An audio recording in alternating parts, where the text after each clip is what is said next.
जय आंध्र, जय तेलंगाना, जय भारत।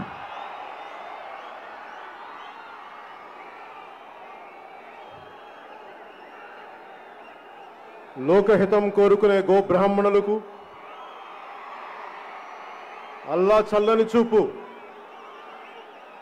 అందరి యందు ప్రసరించాలని ప్రార్థించే ఇస్లాం మత పెద్దలకు నిరంతరం యేసు ప్రభు త్యాగాన్ని ప్రపంచానికి తెలియజెప్పే క్రైస్తవ మతాచార్యులకు సర్వజనం హితం కోరే బౌద్ధ సన్యాసులకు లోక సౌభాగ్యాన్ని ఆకాంక్షించే సిక్కు జైన మత గురువులకు లోక కళ్యాణం కోసం నిరంతరం రామకోటి రాసే లోక కళ్యాణం కోసం నిరంతరం రామకోటి రాసే తల్లులకు పెద్దలకు మీ అందరికీ పేరు పేరున శిరస్సు వంచి నమస్కరిస్తున్నాను.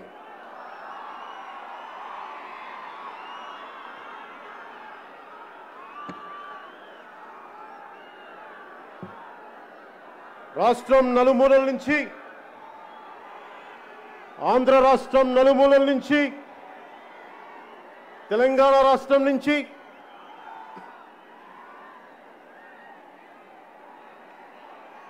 జనసేన 9వ ఆవిర్భావ దినోత్సవ సందర్భంగా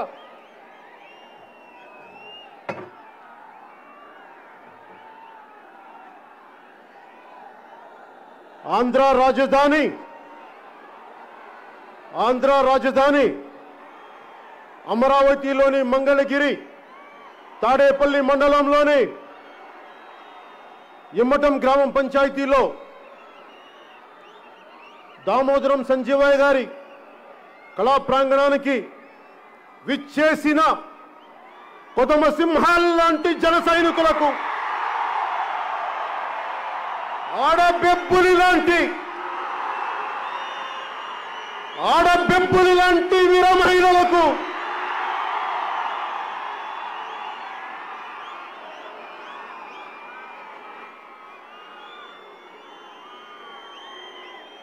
సత్తువతో, ధైర్యంతో, శౌర్యంతో స్థానిక పంచాయతీ ఎన్నికల్లో పోటీ చేసిన సరికొత్త తరం ఎంపీటీసీ అభ్యర్థులకు, పంచాయతీ అభ్యర్థులకు, జడ్పీటీసీ అభ్యర్థులకు, పోటీ చేసిన వారికి, గెలిచిన వారికి ప్రతి ఒక్కరికి నా హృదయపూర్వక నమస్కారాలు తెలియజేసుకుంటున్నాను.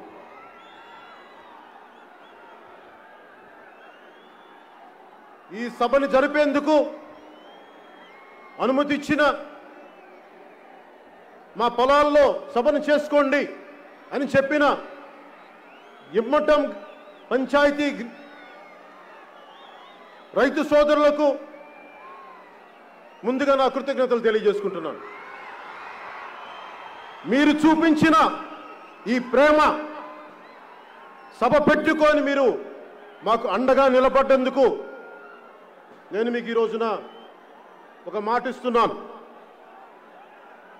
వ్యక్తిగతంగా నా ట్రస్ట్ తరపు నుంచి ఇమ్మటం గ్రామ పంచాయతీకి 50 లక్షలు నేను మీకు ఇస్తున్నాను.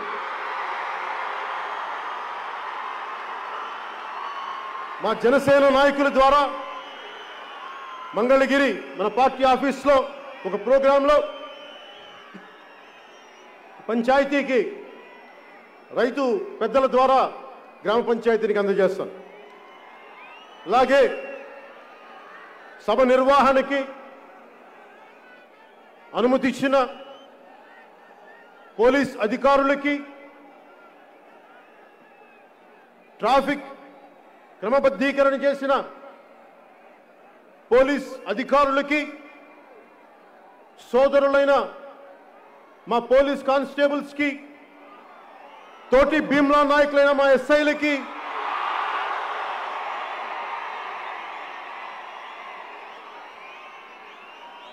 మీ అందరికీ పేరు పేరున నా హృదయపూర్వక నమస్కారాలు, ధన్యవాదాలు.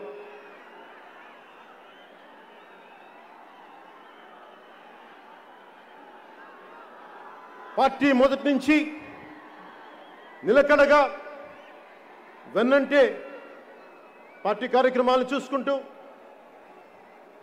Party programmes committee chairman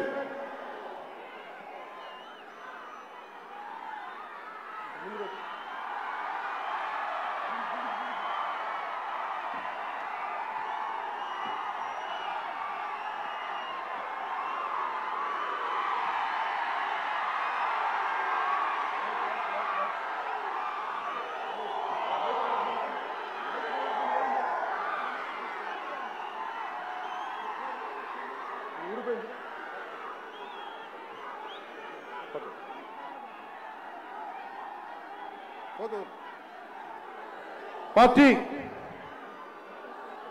programmes committee chairman KK గారికి 12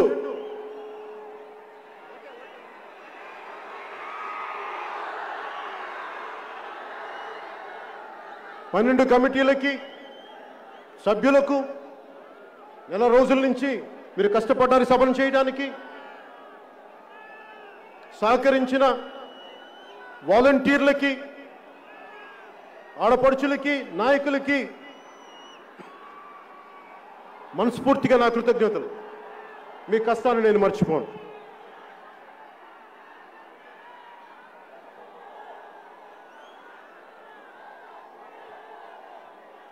రాష్ట్ర క్షేమం, రాష్ట్ర అభివృద్ధి బాగుండాలని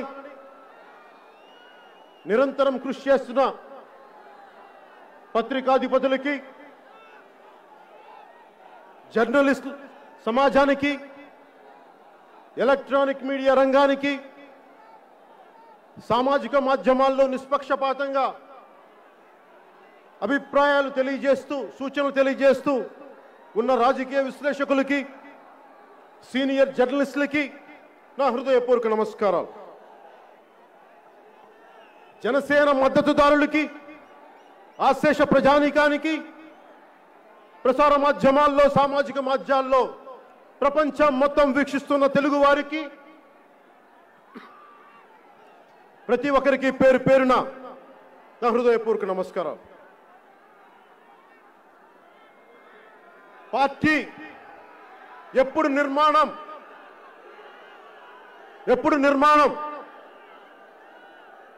ఎలా ఉంటుంది అని చాలా సంవత్సరాల నుంచి ప్రశ్నిస్తే, ఈ రోజున ప్రతి జిల్లాలో అధ్యక్షులు, మా జిల్లా అధ్యక్షులకి, మండల అధ్యక్షులకి, కార్యవర్గానికి పేరు పేరున ప్రతి ఒక్కరికి నా హృదయపూర్వక నమస్కారాలు. మా జనరల్ సెక్రటరీస్కి పేరు పేరున ప్రతి ఒక్కరికి నా హృదయపూర్వక నమస్కారాలు. పిఏసి సభ్యులకి నా హృదయపూర్వక నమస్కారం.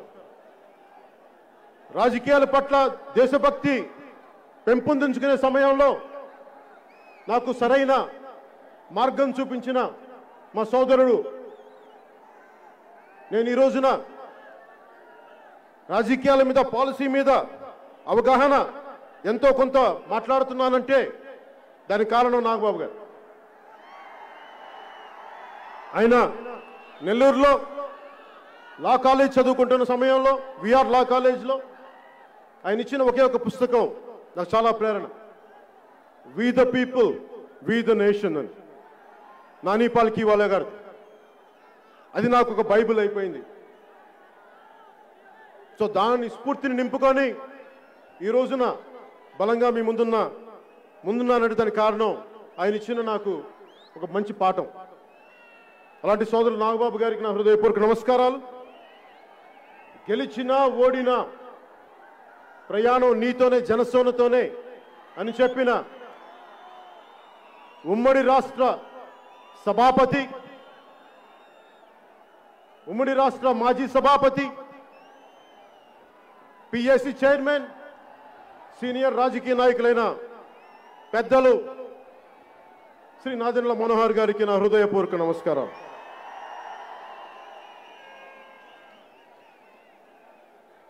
పార్టీ పెట్టినప్పటి నుంచి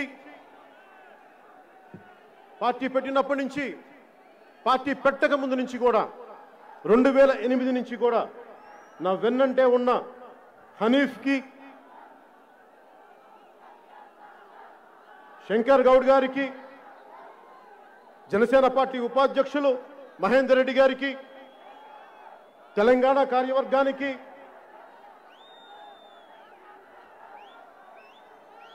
విద్యార్థి విభాగం అధ్యక్షుడు సంపత్కి, తెలంగాణ జనసేన కార్యవర్గానికి, తెలంగాణ జన సైనికులకి నా హృదయపూర్వక నమస్కారం.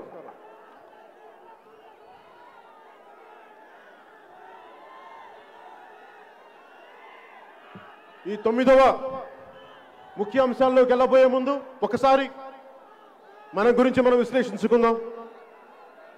ముఖ్యంగా ఈ సందేశం జన సైనికులకు, క్రియాశీలక కార్యకర్తలకు, వీర మహిళలకు నా చిన్న సందేశం. మనం ప్రేమించే వ్యక్తి మీద అభిమానం, ప్రేమ పక్కవారికి ఇబ్బంది కలిగించకుండా ఉండాలి. ఆ వ్యక్తి మీద ప్రేమ మీ తల్లిదండ్రులకి ఇబ్బంది కలిగించకూడదు, మీ కుటుంబ సభ్యులకి బరువు అవ్వకూడదు. ఆ వ్యక్తి మీద అభిమానం, ప్రేమ దేశం వైపు, సమాజం వైపు మళ్లించండి. వీర మహిళలకి, నేను వీర మహిళని ఎందుకు మహిళా విభాగానికి పేరు పెట్టానంటే, నేను ఆదిశక్తిని ఆరాధించేవాడిని. పురాణాల్లో కామ, క్రోధ, లోభ, మద, మోహ, మాత్సర్యంతో తలకెక్కి పురుష దేవతల్ని కూడా ఓడించి ఇబ్బందులు పెట్టి అలాంటి దేవతలు కూడా తిరిగి శరణు వేడుకునేది ఆదిశక్తిని. ఆ ఆదిశక్తి మళ్ళీ శక్తి ఇచ్చి పురుష దేవతలకు యుద్ధం చేయమని పంపిస్తుంది. అలాంటి ఆదిశక్తి ప్రతిరూపాలైన మా వీర మహిళలకి, ఆడపడుచులకి నా హృదయపూర్వక నమస్కారాలు. చరిత్రలో చదువుకున్నాం, ఖడ్గతిక్కన యుద్ధం నుంచి పారిపోతే తల్లి, భార్య ఇద్దరు పసుపు గాజులు పిచ్చి స్వాగతం పలుకుతారు. ఈ లోకంలో, ఈ సమాజంలో మగవాళ్ళు మగవాళ్ళగా ప్రవర్తించకపోతే వీర మహిళలే గుండెల్లో శౌర్యం నింపాలి, వాళ్లే మార్పును తీసుకురావాలి. అలాంటి వీరత్వం చూపించే ఆడపడుచులకు, ఆదిశక్తితో సమానం లాంటి వీర మహిళలకు నా గుండె లోతుల్లోంచి మీ కృతజ్ఞతలు తెలియజేసుకుంటున్నాం.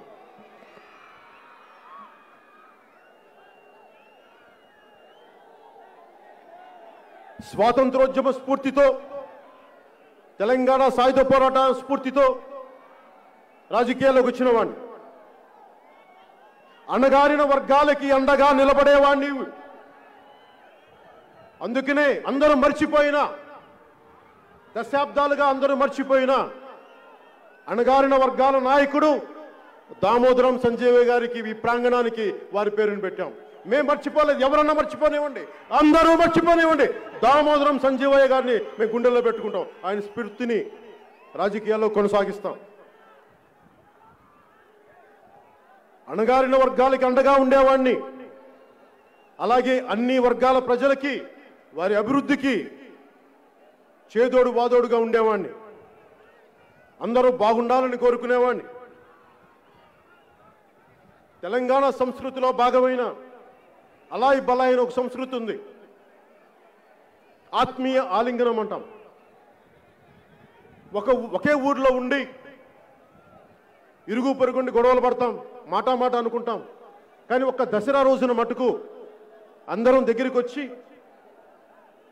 ఒక చిన్న మాట అనుకున్నాం, ఇంకోటి అనుకున్నాం. ఆ దసరా రోజున జమ్మి చెట్టు ఆకులు ఇచ్చి ఒకరినొకళ్ళు ఆత్మీయ ఆలింగనం చేసుకుంటారు. అలాగే రాజకీయాల్లో కూడా ప్రజా సమస్యల కోసం చాలా ఒక మాట అనుకుంటాం. కొన్నిసార్లు స్థాయి దాటే మాటే అనుకుంటాం. అలా అనుకున్నప్పుడు తిరిగి ఇది రాజకీయాల్లో విభేదాలు ఉంటాయి తప్ప వ్యక్తిగత ద్వేషాలు ఉండకూడదని నమ్మేవాడిని. నాకు ఈ అలాయ్ బలాయ్ స్ఫూర్తిని నాకు తెలియజేసిన సీనియర్ రాజకీయ నాయకులు, మాజీ కేంద్ర మంత్రి, హిమాచల్ ప్రదేశ్ గవర్నర్గా ఉన్న హిజ్ ఎక్సలెన్సీ బండారు దత్తాత్రేయ గారికి నేను మనస్ఫూర్తిగా నా కృతజ్ఞతలు, నమస్కారాలు తెలియజేసుకుంటున్నాను. అలాగే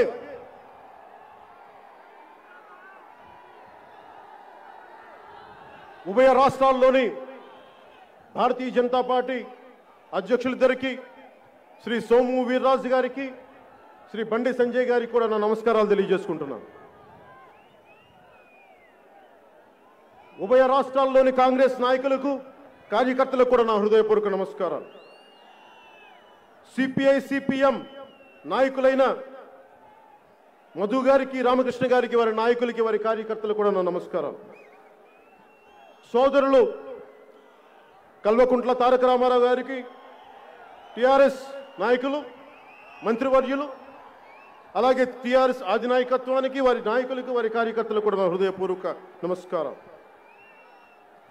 తెలంగాణ రాష్ట్రంలో, తెలంగాణ రాష్ట్ర సాధనలో క్రియాశీలకంగా వ్యవహరించిన మాజీ మంత్రివర్యులు, తెలుగు ప్రజల ఐక్యతను కోరే, మనసారా ఆకాంక్షించే డాక్టర్ విజయరామారావు గారికి కూడా నా నమస్కారాలు. ఉత్పత్తి కులాలైన బీసీలకి, సంచార బీసీ జాతులకి, అణగారిన వర్గాలకి వారు ఆర్థికంగా పరిపుష్టి ఉండాలి, వారు ఆర్థికంగా బలపడాలి అని నాకు ఎంతో చక్కటి బోధన చేసిన, పాఠాలను చెప్పిన, ఓ సమావేశంలో చెప్పిన మాజీ ఎంపీ శ్రీ బూరా నరసన్న గౌడ్ గారికి కూడా నా హృదయపూర్వక నమస్కారం. తెలంగాణ ఆంధ్ర మేధావులకు, సామాజిక కార్యకర్తలకు కూడా నా నమస్కారం. అలానే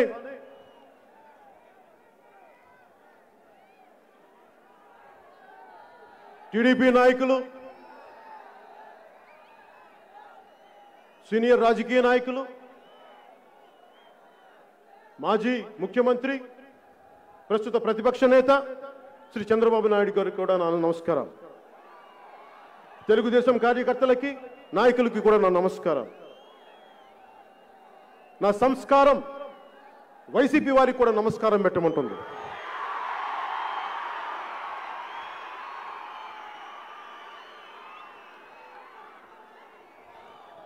వైసీపీ నాయకులకి, కార్యకర్తలకు కూడా జనసేన 9వ ఆవిర్భావ దినోత్సవ సందర్భంగా మీ అందరికీ నా హృదయపూర్వక నమస్కారం.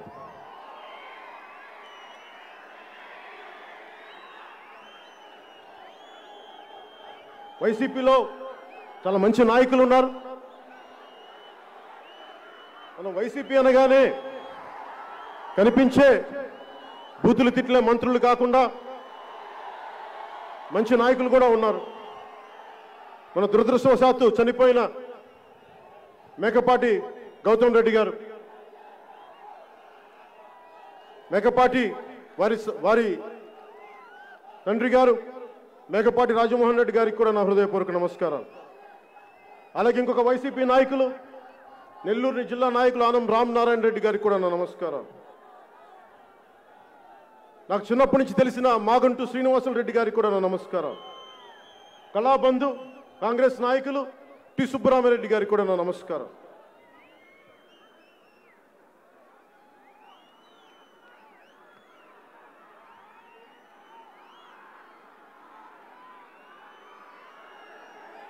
నమస్కారాల పర్వం పూర్తయింది అనుకోవచ్చు. ఇంతమందికి నమస్కారాలు అంటే అది జనసేన సంస్కారం.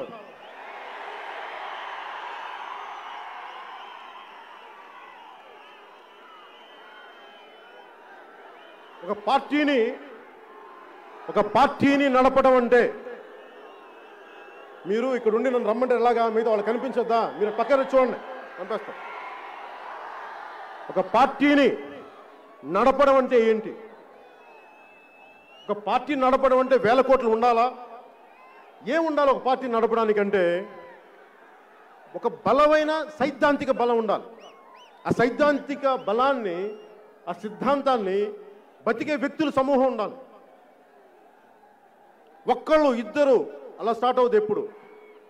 అలా ఒక బలమైన ఒక పార్టీని నడపడం అంటే ఒక బలమైన సిద్ధాంతాన్ని పట్టుకొని ఉండటం, ఆ సిద్ధాంతాన్ని పట్టుకున్న ఇన్ని లక్షల మందితో కలిసి ఉండటం, వారిని కలిపి ఉంచటం. 2014లో ఏమాత్రం పూర్తి స్థాయి రాజకీయ అనుభవం లేని 6 మంది రాష్ట్ర కార్యవర్గంతో 150 మంది క్రియాశీలక కార్యకర్తలతో 2014 మార్చి 14న ఆంధ్ర తెలంగాణ రాష్ట్రాల ఉమ్మడి రాజధాని అయిన హైదరాబాద్లో ప్రారంభం చేశాం. సరిగ్గా 8 సంవత్సరాలు పూర్తి చేసుకొని ఈ 22 మార్చి 14కి 6 మందితో ప్రారంభమైన రాష్ట్ర కార్యవర్గం ఈ రోజున 76 మందితో ఉంది.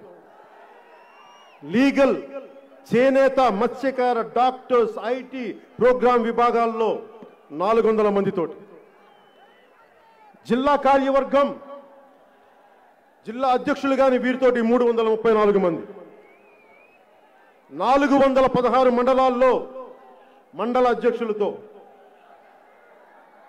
13,369 పంచాయతీలకి 12,200 పంచాయతీల్లో జన సైనికులు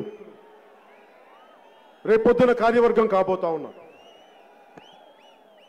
150 మంది క్రియాశీలక కార్యకర్తలతో ప్రారంభమై 5 లక్షల ధ్యేయం దిశగా ఈ రోజున 3,26,000 క్రియాశీలక కార్యకర్తలు ఉన్నారు.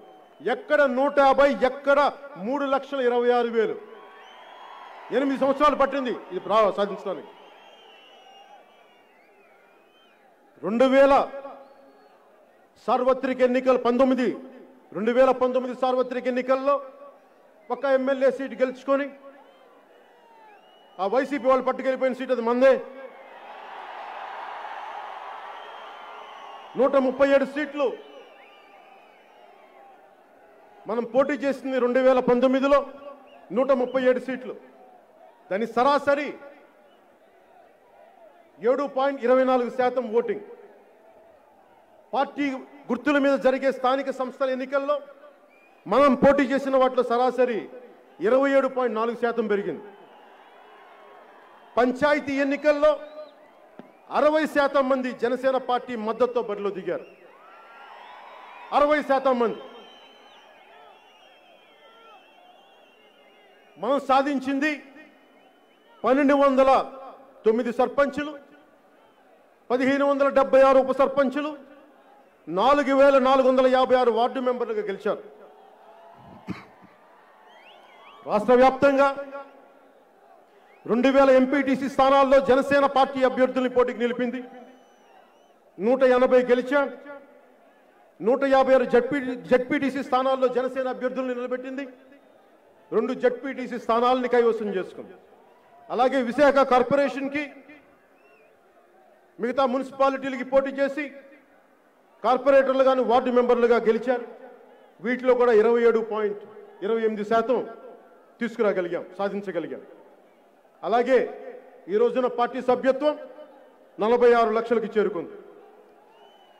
ఇదంతా ఎందుకు చెప్తున్నానంటే పక్క పార్టీలకి గొప్ప విజయంగా కాకపోవచ్చు, కానీ ఒకటి చెప్తున్నా, వైసీపీని తీసుకుందాం, అది కాంగ్రెస్కి ఇంకొక రూపం. సీనియర్ నాయకులు ఉన్నారు అక్కడ. ఈ ముఖ్యమంత్రి, ఈ నాయకులు, వైసీపీ నాయకుల తండ్రి గారు, ఆయన సీనియర్ కాంగ్రెస్ నాయకులు, ముఖ్యమంత్రి ఆయన. తెలుగుదేశం పార్టీ కూడా చాలా పెద్ద మంది, 3.5 దశాబ్దాలుగా ఉన్నది. కానీ జనసేన సీనియర్ నాయకులు ఎవరు లేరు. మీరు, నేను, ఇంకెవరు లేరు. అందుకని ఈ విజయాన్ని చాలా బలంగా గుర్తుపెట్టుకోవాలి. ఒకటే గుర్తుపెట్టుకోండి, ఎంత సింధువైనా బిందువుతో మొదలవుతుంది. ఒక మహావృక్షమైన చిన్న విత్తుతో మొదలవుతుంది. ముల్లోకాలని ఏలే వీరుడైన 6 అంగుళాల అమ్మకు కడుపులోనే మొదలవ్వాలి. 7 నుంచి 27%కి, ఆ 27 నుంచి రేపొద్దున ప్రభుత్వాన్ని స్థాపించే శాతానికి ఎదగబోతున్నాం.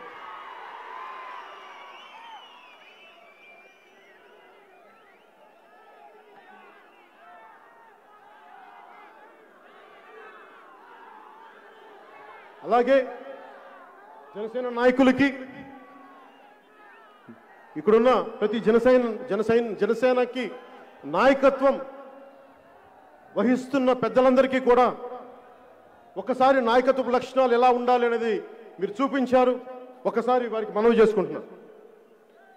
నాయకత్వం అంటే అత్యంత ప్రతికూల పరిస్థితుల్లో, మనం గెలిచినప్పుడు కాదు నాయకత్వం, అత్యంత ప్రతికూల పరిస్థితుల్లో వ్యక్తుల తాలూకు వ్యక్తిత్వం బయటపడుతుంది. విజయం వచ్చినప్పుడు ఎలా ఉన్నామని కాదు, అపజయం వచ్చినప్పుడు ఎలా నిలబడ్డావు అన్నదే ముఖ్యం.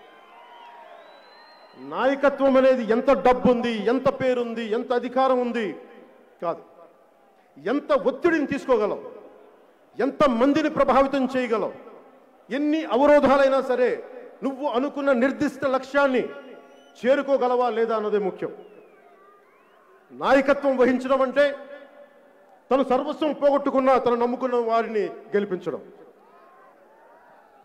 తన ఆచరించే నీతులనే చెప్పడం, తన ఆచరించని నీతులను చెప్పకపోవడం, తనిచ్చిన మాట మీద మాట తప్ప మడం తిప్ప ఇలా కాదు, తనిచ్చిన మాట మీద నిబద్ధత కలిగి ఉండటం, కాలక్రమంలో వచ్చే మార్పులకి నిన్ను నువ్వు పోగొట్టుకోకుండా ఎలా నిలబడగలిగావు, ఎలా నిలబడి ఉండగలవు, ద్వేషించే శత్రువులను కూడా, మనల్ని ద్వేషించే శత్రువులను కూడా క్షమించి వదిలేయటం. నాయకత్వం అంటే పట్టు విడుపు ఉండటం. అలాగే నాయకత్వం అంటే ఎదుటివారి ఎదుగుదలని, సౌభాగ్యాన్ని చూసి కుళ్ళిపోకుండా ఉండటం, పక్కవాడి ఆస్తుల్ని దోచేయాలి అన్న ఆలోచన లేకపోవటం, రాజ్యాంగ స్ఫూర్తిని కాపాడటం, ప్రాథమిక హక్కులు, ఇది నా ప్రాథమిక హక్కు అని అరవబోయే ముందు ప్రాథమిక బాధ్యతలని నిర్వర్తించానా లేదా అన్నది తెలుసుకోవటం. మనం చేసే ప్రతి పని దేశ ప్రగతికి, సమాజ శ్రేయస్సు, మనం చేసే ప్రతి పని దేశ ప్రగతికి ఉపయోగపడుతుందా, సమాజ శ్రేయస్సుని కోరుకుంటుందా అన్న దిశలో ఉందా లేదా అన్నది మనందరం ఆలోచించాలి. అలాగే క్రియాశీల కార్యకర్తలకి ఇందాక చెప్పినట్టుగా 150 మందితో మొదలై ఈ రోజున త్వరలో 5 లక్షలు చేరుకోబోతున్నాం. కానీ ఈ రాష్ట్ర భవిష్యత్తు, ముఖ్యంగా ఆంధ్రప్రదేశ్ బాగుండాలి, చీకట్లోకి వెళ్ళకూడదు అంటే మీ 5 లక్షల మంది చేతుల్లో ఉంది. జనసేన క్రియాశీలక కార్యకర్తల చేతుల్లో ఉంది. మీ పోరాట పటిమ మీద ఆధారపడి ఉంది, మీ గుండె నిబ్బరం మీద ఆధారపడి ఉంది. నేను నడిచి చూపిస్తాను, మీరు నడవండి. చాలా అరుదుగా స్వాతంత్రం రాకముందు ఒక కొత్త తరానికి, జాతికి నిర్దేశించే అవకాశం వచ్చింది. 1970లో ఎమర్జెన్సీ టైంలో దేశం రాజకీయ ఒడిదుడుకులు ఉన్నప్పుడు ఒక కొత్త దిశానిర్దేశం చేయగలిగే అవకాశం వచ్చింది ఒక తరానికి. అలాగే 2022కి ఈ చీకటి పాలనని అంతమొందించడానికి, దాని వెలుగులోకి తీసుకురావడానికి ఒక అవకాశం వచ్చింది. ఇలాంటి సామాజిక జాతి ప్రగతి కోసం నిర్మాణం చాలా అరుదుగా చరిత్రలో వస్తాయి. దీన్ని సద్వినియోగం చేసుకుందాం.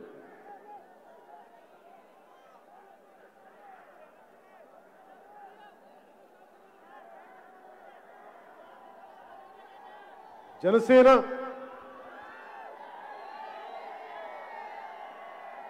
మీరు లేకపోతే, జన సైనికులు లేకపోతే జనసేన లేదు, పవన్ కళ్యాణ్ లేడు. వీర మహిళలు లేకపోతే జనసేన లేదు, పవన్ కళ్యాణ్ ఉన్నాడు. మీరందరూ ఉంటేనే మన నాయకులందరూ ఉంటారు. మీరందరూ స్ఫూర్తిస్తేనే మేము బలంగా పనిచేయగలం.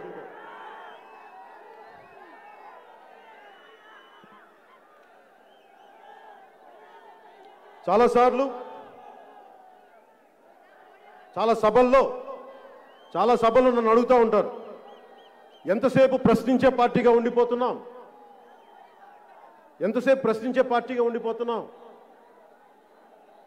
మనం ప్రశ్నిస్తాం, ఇంకెవరు అధికారం పెడుతున్నారంటే నేను ఒకటే చెప్తున్నాను. ఈ రోజున చాలామంది మన నాయకులు కూడా 2-3 సార్లు సందర్భాల్లో ప్రస్తావిస్తూ ఉంటారు. చాలా సందర్భాల్లో నేను వింటూ ఉంటాను. ప్రశ్నించడం అంటే తేలిగ్గా తీసుకోకండి. ప్రశ్నించడం అంటే గుండె సత్తువుని పెంచుకోవడం. ప్రశ్నించడం అంటే పోరాటానికి సంసిద్ధంగా ఉండటం. ప్రశ్నించడం అంటే మార్పుకి శ్రీకారం చుట్టడం. ప్రశ్నించడం అంటే ఒక సరికొత్త రాజ్య స్థాపన చేయడం, తద్వారా సుపరిపాలన అందజేయడం. అందుకని దయచేసి ప్రశ్నించడం అనేది తేలిగ్గా తీసుకోకండి. ఇది చాలా బలమైన ఆయుధం. నేను పాటించింది ఏది మిమ్మల్ని అడగను. నా వ్యక్తిగత ప్రయోజనాలకి మీ జీవితాలు నేను తాకట్టు పెట్టను. మీ ప్రాణానికి నా ప్రాణం అడ్డు వేస్తాను, కానీ ఎప్పుడు నేను వాడుకోను. 2014లో సూటిగా ప్రశ్నించాం, ప్రభుత్వాన్ని ఎదుర్కొన్నాం. 2019లో బలంగా పోరాటం చేశాం, బరిలో నిలబడి ఉన్నాం. 2024లో గట్టిగా నిలదొక్కుంటాం, ప్రజా ప్రభుత్వాన్ని స్థాపిస్తాం. జై జనసేన. మనం చేస్తుంది స్వకార్యం కాదు, ప్రజాకార్యం. అది రామకార్యంతో సమానం.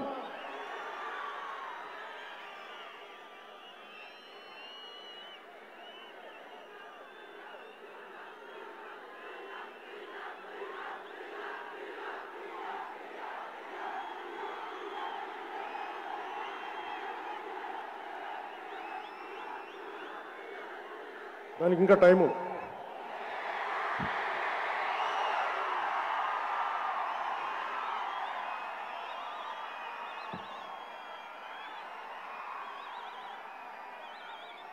నీళ్ళే బాబు, బూమ్ బూమ్ కాదా?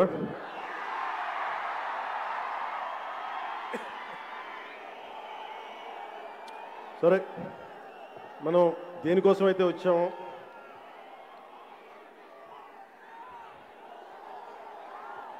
నేను 2.5 ఏళ్ల వైసీపీ పాలన గురించి మాట్లాడేటప్పుడు మనం ఓడిపోయి, నేను 2 చోట్ల ఓడిపోయి కూర్చున్నప్పుడు వైసీపీకి 151 సీట్లు వచ్చి ఒక్కొక్కరు మన ముందు తొడగొడతా ఉన్నారు. ఒక్కొక్కరు ఓడిపోయి కూర్చున్నాం, చూస్తున్నాం. నాకు ఇప్పుడు బాధ రాదు, నవ్వు వస్తుంటుంది. ఎవరన్నా తొడగొడితే నవ్వు వస్తుంది. సరే, ఉత్సాహాన్ని కొట్టుకోనిలే, తొడ కొట్టుకుని ఏముంటుందని కందిపోతే మళ్ళీ తగ్గుతాయి వాళ్ళకే అనిపిస్తుంది. ఇప్పుడు నేను మాట్లాడబోయేది 2.5 ఏళ్ల వైసీపీ పాలనలో. మాట్లాడబోయే ముందు ముఖ్యంగా నేను మాట్లాడబోయేది జన సైనికులు, జనసేన పార్టీ ప్రజలతో పాటు వైసీపీ నాయకులు, వైసీపీ కార్యకర్తలు కూడా కొంచెం శ్రద్ధగా ఆలకించండి. అంటే నేను వినబోయే ముందు, నేను సభని ఇంకా స్టార్ట్ చేయలే.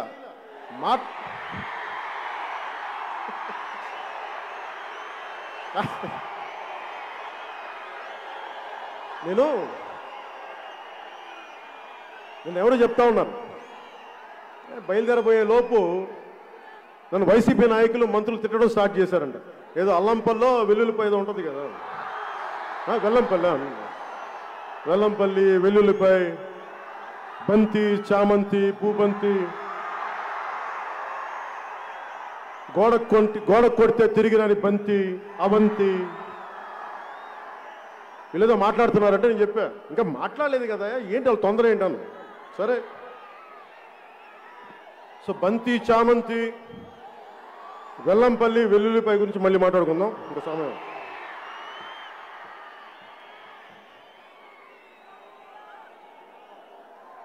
వైసీపీ, ముఖ్యంగా వైసీపీలో మంచి నాయకులు ఉన్నారు. ఉమారెడ్డి వెంకటేశ్వర లాంటి పెద్దలు, మాగంటి శ్రీనివాసరెడ్డి గారు, మేకపాటి కుటుంబీకులు, మంచి నాయకులు ఉన్నారు. ఆనం రామనారాయణ రెడ్డి గారు.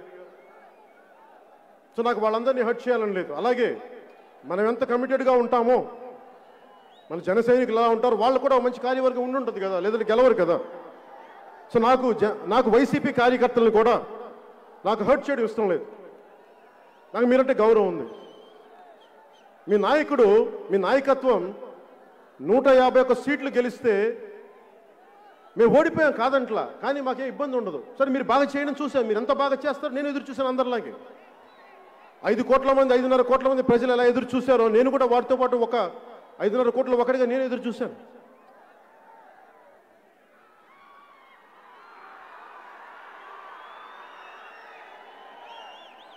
వైసీపీ కార్యకర్తలు కూడా ఆలోచించండి.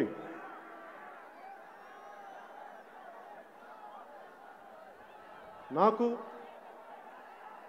మీ వైసీపీ నాయకత్వం పైన కానీ, మీ వైసీపీ నాయకుల పైన కానీ, మంత్రుల పైన కానీ నాకు వ్యక్తిగత ద్వేషాలు ఉండవు, పెట్టుకోండి. నాకు పాలసీ మీద విభేదాలే ఉంటాయి తప్ప, మీరు ఈ పాలసీని ఎందుకు చర్యలు చేయలేదు, మీరు ఒక ఇసుక పాలసీ సరిగ్గా లేదని మాట్లాడతాను తప్ప, ఎప్పుడు కూడా ఇన్ని సంవత్సరాల్లో నేను వ్యక్తిగతంగా దాడి చేయను. అది నా సంస్కారం, అది నా తల్లిదండ్రులు నేర్పిన సంస్కారం. నాకు నిజంగా మీ నాయకత్వంలో రాష్ట్రం సుభిక్షంగా ఉంటే నేను ఆనందించేవాడిని. ఒక్క మాట మాట్లాడు. నిజంగా రాష్ట్ర ప్రజల సుఖ సంతోషాలతో ఉంటే అంతకుమించి కావాల్సింది ఏముంది? ఏ ప్రభుత్వం వచ్చినా వైసీపీ కార్యకర్తలు కూడా ఆలోచించండి. మీరు ఒక కొత్త ఇంట్లోకి వెళ్తే శుభంతో మొదలు పెడతారు కదా, ఒక కొబ్బరికాయ కొడతాం, ఒక దీపం వెలిగిస్తాం. కానీ మీ వైసీపీ ప్రభుత్వం వస్తే ఏ ప్రభుత్వం వచ్చినా శంకుస్థాపనతో మొదలు పెడతారు. కానీ మీ వైసీపీ ప్రభుత్వం కూల్చివేతతో మొదలుపెట్టారు, అశుభంతో మొదలుపెట్టారు. మీరు అశుభం.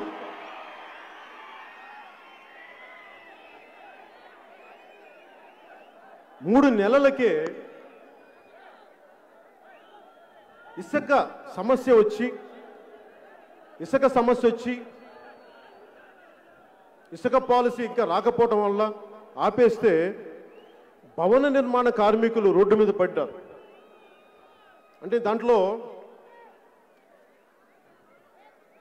30 లక్షలు పైచిలుకు భవన నిర్మాణ రంగానికి, దానికి అనుసంధానమైన కార్మికుల జీవితాలని మీరు ఒక్క ఇసుక పాలసీతో చిందరవందర చేశారు. రోడ్ల మీద పడేశారు వారి జీవితాలని. 32 మంది నిండు ప్రాణాలని మీ నాయకులు, మీ నాయకత్వం బలిగొంది. దానికి మీరేం సమాధానం చెప్తారు వైసీపీ కార్యకర్తలు? ఈ పాలసీకి సమస్య ఏంటంటే ఇసుక కాంట్రాక్టు ఎవరికి ఇవ్వాలి? ఏ పాలసీ తెస్తే మా వైసీపీ నాయకులకి వేల కోట్లు వస్తాయి అన్న ఆలోచనకి మూల్యం, ఖరీదు 32 నిండు ప్రాణాలు. ఆడపడుచుల్ని మీరు విధవల్ని చేశారు, గుర్తుపెట్టుకోండి. ఇది మీరు చేసిన ద్రోహం. 6 రోజుల నుంచి వరుస క్రమంలో ఇప్పటిదాకా నిన్న మన సభకి ఆటంకం కలిగించేంత వరకు చూస్తే ఇంత నెగిటివ్ మనుషులేంట్రా బాబు, ఇంత విధ్వంసపూరితమైన ఆలోచన విధానం ఏంట్రా బాబు అనిపిస్తుంది. అంటే వీళ్ళు ఏమనుకొని వచ్చారు రాజకీయాల్లోకి? అంటే నేను ఇప్పుడు మీరున్నారు, నేను సభకు వస్తే మా ఇది చేద్దాం, లేదంటే నేను పెద్ద ఇది చేస్తాం అనుకుంటారు. వీళ్ళు కూడా ఏదో అనుకుని ఉండాలి కదా, వైసీపీ నాయకులు కూడా. ఎవడన్నా సరే రాజకీయాల్లోకి వస్తున్నారంటే సమాజం పట్ల చాలా ప్రేమ ఉంటే కానీ రాడు రాజకీయాల్లోకి. అట్లీస్ట్ నేనైతే అది. సో నాకేముంది, చిన్నప్పుడు నేను ప్రతిజ్ఞ చదువుకున్నాను. మీరు కూడా చదువుకొని ఉంటారు చిన్నప్పుడు, ఇప్పుడు చిన్నపిల్లలు కూడా చదువుతూ ఉంటారు. పైడిమర్రి సుబ్బారావు గారు రాసింది ప్రతిజ్ఞ. భారతదేశం నా మాతృభూమి, భారతీయులందరూ నా సహోదరులు. మరి వైసీపీ వాళ్ళు ఏం ప్రతిజ్ఞ చేసుకొని వచ్చుంటారు రాజకీయాల్లో? వాళ్ళు కూడా ఇది ప్రతిజ్ఞ చేసుకోకపోతే ఇంత దరిద్రం చేయరు కదా రాష్ట్రాన్ని. బలమైన ప్రతిజ్ఞ చేసుకుని ఉన్నారు. ఆంధ్రప్రదేశ్ మా సొంత భూమి, ఆంధ్రులందరూ మా బానిసలు, రాజ్యాంగ స్ఫూర్తిని తొంగలో దొక్కుతాం, న్యాయ వ్యవస్థని లెక్కే చెయ్యం, పోలీసుల్ని ప్రైవేట్ ఆర్మీగా వాడేస్తాం, ఉద్యోగుల్ని 30 తిప్పలు పెడతాం, 3 చెరువులు నీళ్లు తాగిస్తాం, నిరుద్యోగులకి మొండి చెయ్య చూపిస్తాం, రాష్ట్ర రహదారుల్ని గుంతలమయం చేస్తాం, ప్రజల ఎన్నుపోసలు ఇరగ్గొడతాం, ఆ ఇరగ్గొట్టేంత వరకు విశ్రమించాం. సహజంగా పెట్టుబడుల్లో వచ్చే పెట్టుబడుల్లో 50% మా వాటా మేము లాక్కుంటాం. చిన్న పెద్ద తేడా లేకుండా అందరి ఆర్థిక మూలాల్ని కొడతాం, దెబ్బ కొడతాం. అన్నం పెట్టే రైతన్నల్ని అండగా ఉంటామని చెప్తాం. అధికారంలోకి రాగానే వారిని అప్పులు ఊబిలోకి నెట్టేస్తాం. ఆత్మహత్యలు చేసుకుంటారంటే ప్రోత్సహిస్తాం. ఇసుకన్న మటుకు అప్పడంలా కరాకరా నవ్వులేస్తాం. సహజ వనరుల్ని శాంతానికి వాడేసుకుంటాం. దేవతల విగ్రహాలు అపవిత్రం చేసిన వారిని గుండెల్లో పెట్టి రక్షించుకుంటాం. గజం ఖాళీ స్థలం కనిపిస్తే కబ్జా పెడతాం. పార్కులు, స్కూళ్ళు, కాలేజీలు, ప్రభుత్వ భవనాల్ని తాకట్టెట్టేస్తాం. సంపూర్ణ మద్యపాన నిషేధం ద్వారా ప్రజల్ని చిత్తుగా తాగిస్తాం. మా వైసీపీ పార్టీ ఆదాయపు వనరుల్ని మేము పెంచుకుంటాం. ఎవడన్నా గొంతెత్తితే సావగొడతాం, కేసులు పెడతాం, లాఠీలతో చితగొట్టిస్తాం. మా వైసీపీ ఎంపీ అయినా సరే ఒక్క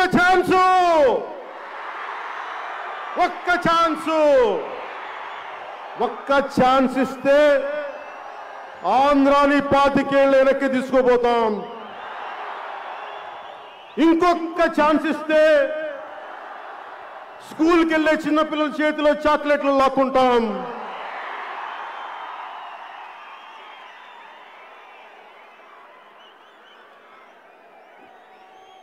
ఇదోబా వారి ప్రతిజ్ఞ. సో వారి ప్రతిజ్ఞలో రాజ్యాంగ స్ఫూర్తి అంటే ఏంటి అది మాట్లాడుకుందాం. ఫస్ట్ ఒక డెఫినేషన్ ఇచ్చుకుందాం.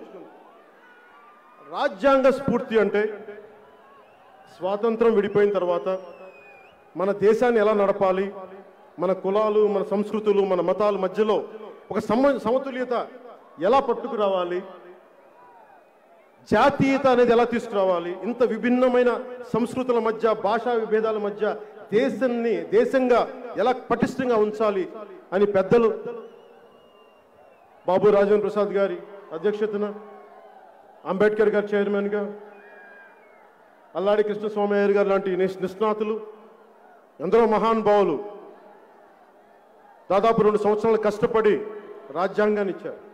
దాంట్లో అందరికీ మన భారత రాజ్యాంగం మతపరంగా కానీ కులపరంగా కానీ ఎలాంటి వివక్ష చూపించదు.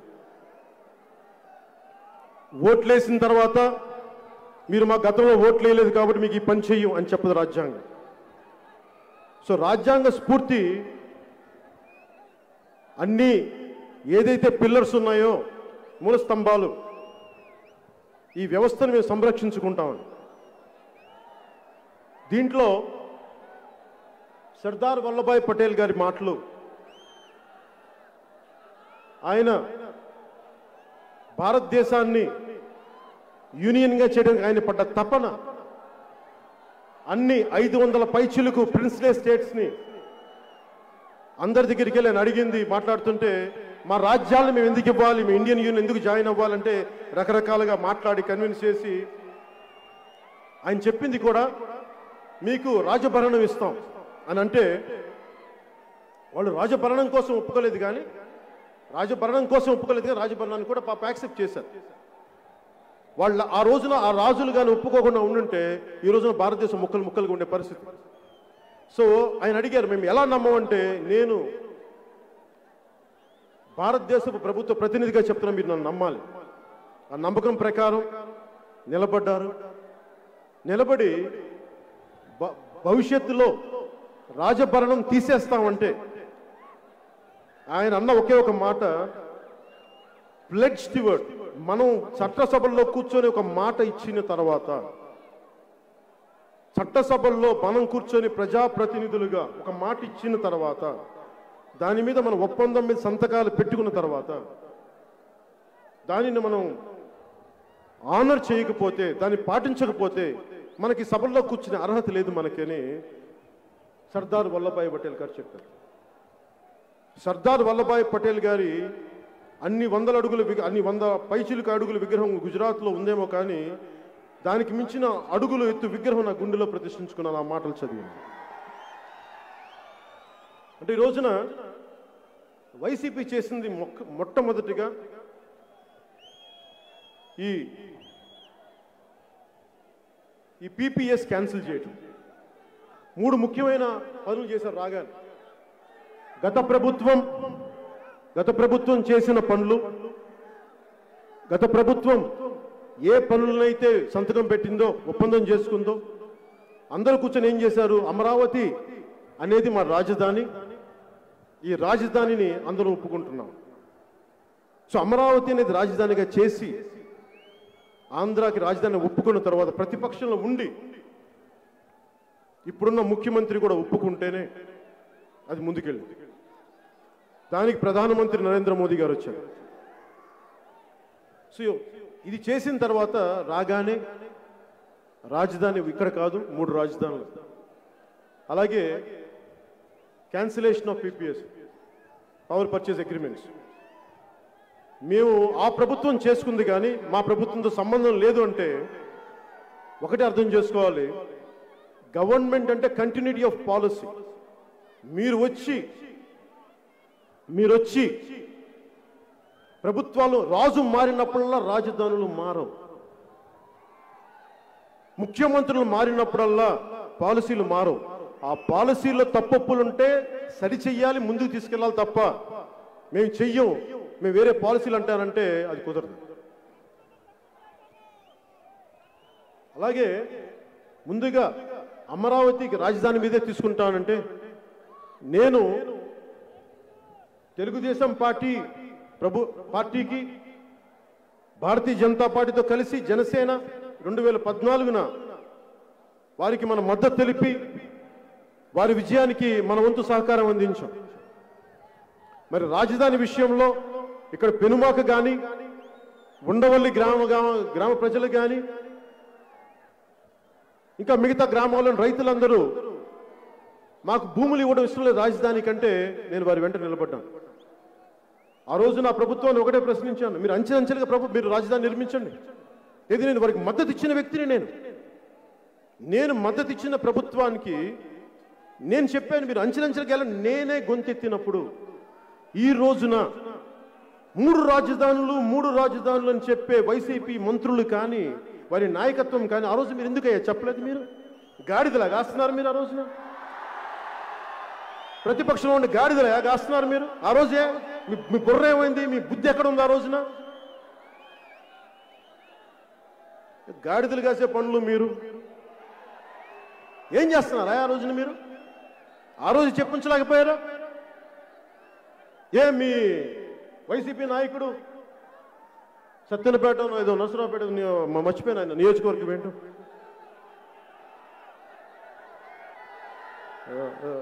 రాంబో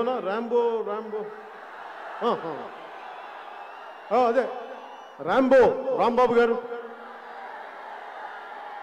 రాంబాబు గారు వారి అమ్మాయి పెళ్లికి నన్ను పిలిచినప్పుడు, అప్పుడు వీళ్ళు ప్రతిపక్షం ఉన్నప్పుడు, ఆయన ఓడిపోయినప్పుడు ఆ పెళ్లిలో పక్క తీసుకు చెప్పుండొచ్చు కదా నాకు, కళ్యాణ్ గారు మాకు అది ఇష్టం లేదండి, పోనీ ఏకవచనంతో మర్యాద ఏదో ఒకటి చెప్పండి, మేము 3 రాజధానులు ఆ రోజు చెప్పుండొచ్చు కదా. బిడ్డ పెళ్లికి పిలిచిన వ్యక్తులు ఆ రోజున 3 రాజధానుల గురించి ఎందుకు మాట్లాడలేదు? మీరు ఒక్కళ్ళు మాట్లాడలేదు ఆ రోజున. ఆ రోజు మీరు మాట్లాడిందల్లా ఏ కంపెనీకి ఇస్తున్నారు ఇది అనుకున్నారన్న.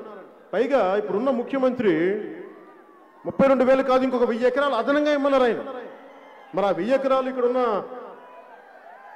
ఈ రామకృష్ణారెడ్డి గారి అనుకుంటా అది చెప్పారు. అలాగే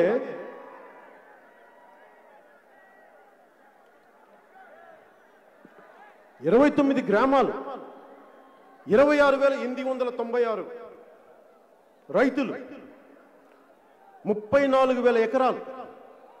దీంట్లో 32% మంది ఎస్సీ ఎస్టీ, మిగతా వాళ్ళు బీసీలు ఓసీలు. ఆ రోజున సమస్య లేవనెత్తినప్పుడు ఈరోజు వీళ్ళు మాట్లాడుతున్నారు ఎస్సీ వర్గాల వారికి అన్యాయం జరుగుతుందంటే మీకు ఈ రోజుకి యూట్యూబ్లో ఎలాంటి వీడియోస్ దొరుకుతాయి. ఉద్దండి రాయని పాలెం రెవరెండ్ ఆయన దగ్గరికి పోయినప్పుడు ఆయన ఒకటే అడిగాను, సార్ మీరు చెప్పండి, మీకు నిజంగా ఇప్పుడున్న తెలుగుదేశం ప్రభుత్వం మిమ్మల్ని ఇబ్బంది పెడుతుందా? మీకు ఇష్టంతోనే ఇస్తున్నారా అంటే మాకు ఇష్టంతోనే ఇస్తున్నాం, కానీ మాకు మా భూమికి, మా అసైన్ భూములకి కొంచెం ఎక్కువ రేట్లు కావాలని అడిగారు. అది వీడియోలో కూడా ఉంటుంది చూడండి. నేను ఇంత స్పష్టంగా నేను మద్దతు ఇచ్చిన ప్రభుత్వాన్ని ప్రశ్నించగలిగినప్పుడు ఒక్క వైసీపీ నాయకులు మీరు ఎందుకయ్యా ఆ రోజు మాట్లాడేది ఇలాగా? ఆ రోజున 5 ఇంకో 10,000 ఎకరాలు ఎక్స్ట్రా కావాలని చెప్పినట్టుగా చెప్పారు, కానీ 3 రాజధానులని మీరు ఎందుకు చెప్పలేదు? ఆషామాషిగా ఉందా మీకు? 3,000 కోట్ల పైచీలు ఖర్చు పెట్టిన తర్వాత ఇప్పుడు రాజధానులు మారుస్తామంటే ఎవడబ్బు సొమ్మయా ఇది? మీ ఇష్టానికి అమ్మిపాటు దుప్పుతారా మీరు? మీ ఇష్టానికి మార్చేస్తారా? అంటే అడిగేవాడు లేకపోతే మీరు ఏదైనా చేస్తారా? మీరు ప్రశ్నించేవాడు లేకపోతే మీరు ఏదైనా చేస్తారా? అవి జనసేన లేనప్పుడు బాబు, జనసేన ఉన్నప్పుడు అవి దొబ్బ.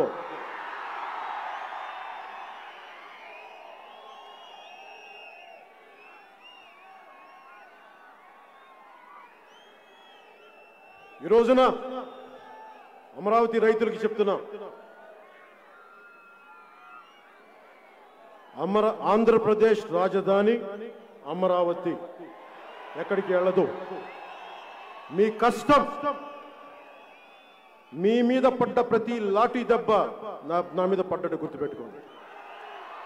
నేను ఖచ్చితంగా చెప్పగలను,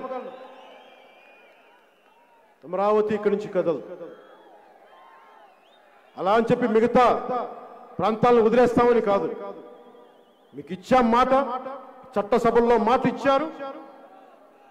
రాజ్యాంగం చట్టసభలో ఇచ్చిన మాటని మీరు నిలబెట్టుకోకపోతే ఒకటి అడగండి, శాసనాలు చేసేవాళ్ళు శాసనాల్ని పాటించకపోతే నేను ఈ మాట ఎందుకినా? చిన్న పిల్లడు కూడా అడగండి.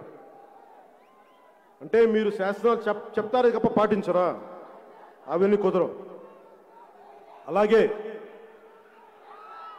అమరావతి రాజధాని నేపథ్యంగా న్యాయ వ్యవస్థకి ఇలా అరుపుల వల్ల ఇలా అరుపుల వల్ల ఏం ప్రయోజనాలు రావు. ఆగండి, మీకు ఇదే ఈ ఉత్సాహం తగ్గించుకోండి. ఈ అరుపుల వల్ల ప్రయోజనాలు ఏం రావు. ఆగండి, కూర్చో. నాకు ఆనందం రాదు, కూర్చో. ఈ అమరావతి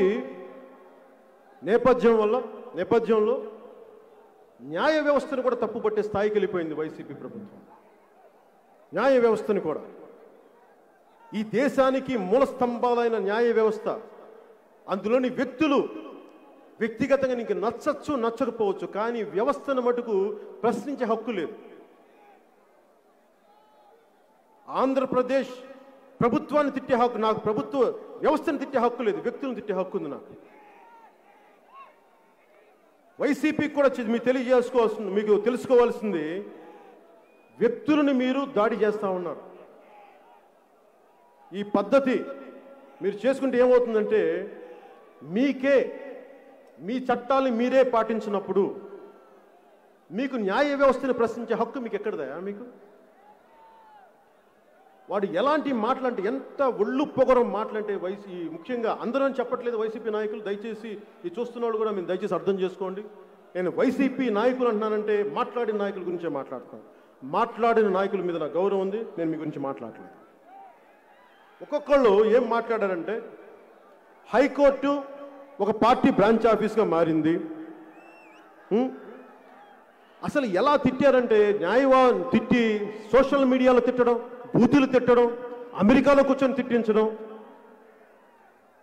ఏ స్థాయికి వీరి గూండాగర్ది వెళ్ళిపోయిందంటే మన ఇళ్లలోకి వచ్చి మన రైతులు కొట్టడం కాదు, న్యాయ వ్యవస్థను శాసించే వ్యక్తులు వీళ్ళ జీవితాల్లో కూడా వెళ్ళిపోయి తిట్టడం స్టార్ట్ చేశారు. అది వీళ్ళ గుండాతనం. క్రిమినల్స్ రాజకీయాలు వెళ్తే ఇలాగే ఉంటుంది. ఈ తప్పుని మనందరం కలిపి చేసాం, మర్చిపోతాం. నిజానికి ఎంత విసిగిపోయిందంటే కోర్టు కూడా, పోలీసు సంగతి కూడా చెప్తాను. పోలీసు వ్యవస్థ కూడా ఏం చేయగలరు. నేను పోలీసు పెట్టను. నేను ఇదే మాచర్లో గురజాల్లో మా నాగబాబు గారికి కూడా తెలుసు. నాగబాబు గారు కూడా పెరిగారు. నేను కూడా గుంటూరు బాపట్లో పుట్టినోడిని, గుంటూరు కారం తిన్నోడిని కూడా. పౌరుషం ఉండదా?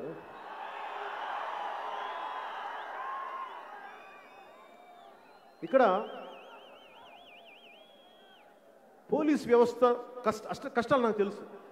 ఎందుకంటే మా నాన్న ఒక పోలీస్గా స్టార్ట్ అయ్యి హెడ్ కానిస్టేబుల్ ఎస్ఐ టైంకి ఆయన్ని 1960లోనే ఎప్పుడో అబ్కారీ శాఖ మార్చారు.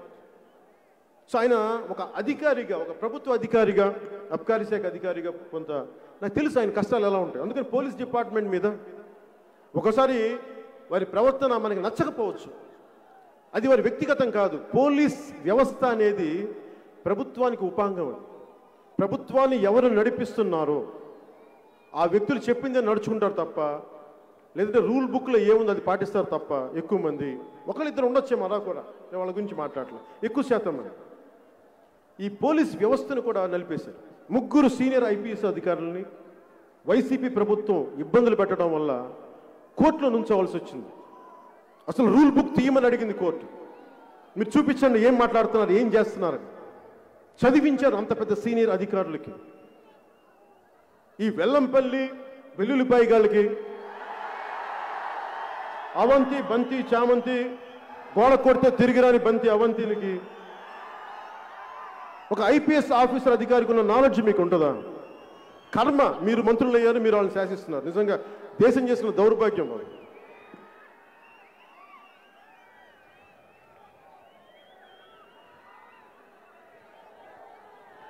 అందరూ ఈ వైసీపీ పాలనలో ముందస్తుగా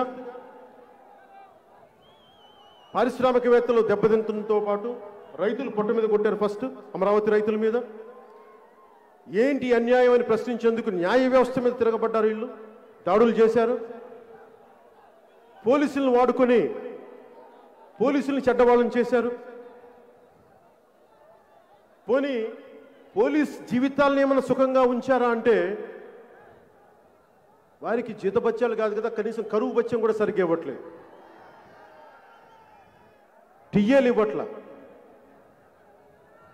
జీతాలు తగ్గించేశారు. వీళ్ళ నాయకుడు నేను అధికారంలోకి వస్తే వారాంతపు సెలవు ఇస్తానని చెప్పాడు. వారాంతపు సెలవు లేదు. వారాంతపు సెలవు లేకపోగా వీళ్ళు చేసే ఈ తప్పుడు పనులు, తప్పుడు కోతల వల్ల పోలీసులకి అధిక పని. మన రోడ్ల మీద మనం తిడితే మన రోడ్ల మీదకి వస్తే దాని శాంతి భద్రత మళ్ళీ పోలీసు వ్యవస్థే కదా మాట్లాడాలి. ఆ ఉన్న సెలవు కాదు కదా. 12 గంటల పనికి వాళ్ళు 24 గంటల పనులు చేస్తారు పోలీసు, ఈ వైసీపీ ప్రభుత్వం. ఇవన్నీ కాకుండా మీరు చూస్తే మనం ఎవరన్నా సరే ఇక్కడున్న ఒక ఆడబిడ్డ కానీ, ఒక సగటు వ్యక్తి ఎవరైనా సరే ఇక్కడ మనందరంలో ఒక వ్యక్తి కనుక మనం ఒక పోలీస్ కానిస్టేబుల్ని చొక్కా పట్టుకోగలం, ప్రశ్నించగలం, కానీ భయపడతాం కదా మనందరం. కానీ వైసీపీ నాయకులకి ఆ భయం లేదు. సిఐ ర్యాంక్ అయినా సరే చొక్కా కాలర్ పట్టుకుంటారు. చిత్తూరులో ఒక సిఐని కాలర్ పట్టుకున్నారు. ఇంకో సిఐని విశాఖ ఒక పీఠంలో చొక్కా విప్పి కొడతామని వాళ్ళ మంత్రి ఒకటి బెదిరిస్తాడు. అలాగే కృష్ణలంక మన స్టేషన్లో ఎంపీ కానిస్టేబుల్స్ని కొట్టేశారు. ఇది ఎలా ఉంటుందంటే, నేను ఒక పోలీస్ బిడ్డగా చెప్తున్నా, ఇదే దెబ్బ నా తండ్రికి తగిలితే నా తండ్రి కళ్ళలోకి నేను ఎలా చూస్తాను? మా తండ్రి విధి నిర్వహణ చేస్తుంటే ఒక తప్పుడు ఎమ్మెల్యేనో, ఎంపీనో, గూండానో, ఎమ్మెల్యేనో మా తండ్రిని కొడితే ఏంటిది అనిపిస్తుంది కదా. మరి అలాంటి పోలీస్ శాఖను కొడితే అధికారులు కూడా ఒకవేళ నేను సీనియర్ అధికారిని అనుకుందాం, నేను ఒక ఐపీఎస్ అధికారిని అనుకుందాం, ఒక సిఐని అనుకుందాం నిజ జీవితంలో, నా కింద కానిస్టేబుల్స్లో నా తోటి సిఐనో ఎస్ఐనో కొడితే నా కోపం రాదా? మాట్లాడినప్పుడు ఏం చేస్తాం? వీళ్ళందరూ గూండాల అధికారులు, ఒక సంతకంతో వాళ్ళ జీవితాలు మారిపోతాయే. అందుకని వీళ్ళు కూడా భయపడే స్థాయికి వెళ్ళిపోయారు. ఏదైనా ఎక్కువ మాట్లాడితే వేకెన్సీ రిజర్వ్లోకి పంపిస్తారు, జీతాలు ఉండవు అక్కడ, ఇంకో పదవి ఇచ్చేవారు కదా, పనిష్మెంట్. ఆ వేకెన్సీ రిజర్వ్ పెట్టింది విధి నిర్వహణలో ఏదైనా ఆ పాలనాపరమైన ఇబ్బందులు ఉంటే తప్ప వేకెన్సీ రిజర్వ్ని వాడరు. ఈ రోజున ఈ వేకెన్సీ రిజర్వ్లో ఎంతమంది అధికారులను పెట్టారంటే లెక్కలేదు. ముఖ్యంగా ఎవరైనా సరే రూల్ బౌండ్ అంటే వాళ్ళని వేకెన్సీ రిజర్వ్లోకి పంపిస్తూ ఉన్నారు ఈ వైసీపీ ప్రభుత్వం. అలాగే పోలీసు ఉద్యోగాలను ఏమన్నారు? మేము రాగానే 14,341 ఉద్యోగాలు పూర్తి చేస్తాం అని చెప్పారు. ఈ రోజుకి ఏదో నామకే వాసి ఒక 400 తప్ప ఉద్యోగాలు లేవు. పోనీ ఇందాక చెప్పినట్టుగా అధికారంలోకి వస్తే ఇది పోలీసుల వ్యధ. ఉద్యోగులు పరిస్థితి తీసుకుందాం. మేము వస్తే కాంట్రిబ్యూటరీ సిపిఎస్ స్కీమ్ని రద్దు చేస్తామని చెప్పారు. నేను ఆ రోజు నన్ను కూడా అడిగారు సిపిఎస్ రద్దు చేస్తామంటే నాకు దీని మీద ఇంకా అవగాహన లేదు, నేను 10 మందితో మాట్లాడి చెప్తానని చెప్పాను. కానీ చిన్న అనుభవజ్ఞులు కదా వీళ్ళందరూ, పెద్ద పెద్ద సలహాదారులు ఉన్నారు. అప్పుడు ఇస్తాము సిపిఎస్ అని చెప్పి ఉద్యోగులకి వారి నమ్మకాన్ని సంపాదించి వచ్చిన తర్వాత మొండి చేయి చూపించారు ఉద్యోగులకి. ఏదన్నా అడిగితే ఏమంటున్నారు? ఈ రోజున మా నాయకుడికి ఆ రోజున పాపం విషయ పరిజ్ఞానం లేదు, టెక్నికాలిటీస్ తెలియవంట. ఏంటమ్మా టెక్నికాలిటీ అంటే నాకు అర్థం కావట్లా. టీజీసీహెచ్ ఏంటి ఆ పదవి చెప్పండి, టెక్నికాలిటీస్ అంట. అంటే మీరు రాజ్యాన్ని ఏలాలనుకుంటున్న వాళ్ళు, బాధ్యత తీసుకోవాలనుకుంటున్న వాళ్ళు, అంత అవగాహన లేమేంటి? అలాంటి అవగాహన లేమి ఉన్న వాళ్ళు మీరు రాజకీయాలు ఎందుకున్నారు? ఒకవేళ పొరపాటును తప్పు చేసి మేము తప్పు చేసాం క్షమించమని కూడా అడగరే, అది కూడా నా విషయమే. మీకు ఈ రోజున వారి పార్టీ రంగుల కోసమే, పార్టీ రంగుల కోసం 3,000 కోట్లు ఖర్చు పెట్టారు. వారి ప్రకటనలకి 400 కోట్లు వృధా చేశారు.